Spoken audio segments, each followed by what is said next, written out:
అందరికీ నమస్కారము. నా పేరు శివరామయ్య. మాది కొత్తపల్లి గ్రామము. మా పొలంలో వచ్చేసి సుగుణ రైస్ టెక్నాలజీ అనే మెథడ్లో వరి పంటలు పెట్టడం జరిగింది. ఈ పద్ధతిలో ఎట్లా అంటే ఇక బెడ్లు తీసుకొని బెడ్ పైన మాత్రమే వరి నాటాలి, కాలంలో ఓన్లీ నీళ్ళు ఇవ్వాలి. మామూలుగా మన పద్ధతులు ఏమైతే అంటే మనం రెగ్యులర్గా నాటే పద్ధతిలో నీళ్ళు ఎక్కువగా వేయాల్సి ఉంటుంది. దీనికి వచ్చేసి నీళ్ళు చాలా తక్కువగా వేయాలి.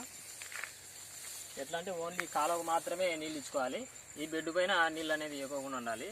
ఈ టెక్నాలజీ వల్ల అంటే నీళ్లు మనకు కేవలం చాలా సేవ్ అవుతాయి.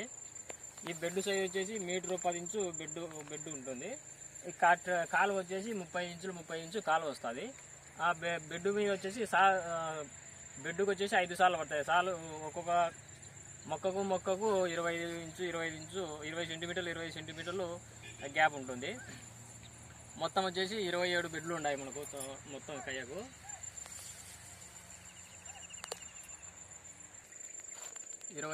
బెడ్లు ఉన్నాయి. ఈ ఎట్లా అంటే ఇప్పుడు మన బెడ్ మీద రెండు పిలకలే నాటుతాం అనమాట. రెండు పిలకలు నాటి గ్యాప్ ఎక్కువ ఉండడం వలన గంట అనేది బాగా లావుగా కడుతుంది. గ్యాప్ ఎక్కువ ఉండడం వలన ఎన్నుగుడికి బాగా దండిగా వచ్చింది. మనకు అంటే నీళ్లు తక్కువైనా కూడా పంట తీయగలం అనేది ఉంది. మేము ఇంతకుముందు ఇదే పద్ధతిలో డ్రిప్ సాగులో వరి నాటడం జరిగింది.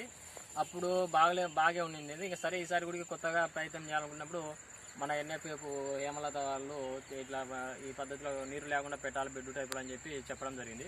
సరే అదే విధంగా పెడదామని చెప్పి మేము ఒక అరెకరా తీసుకొని చేయడం జరిగింది. అవతల వచ్చేసి మాది రెగ్యులర్ టైపు వరి అండి.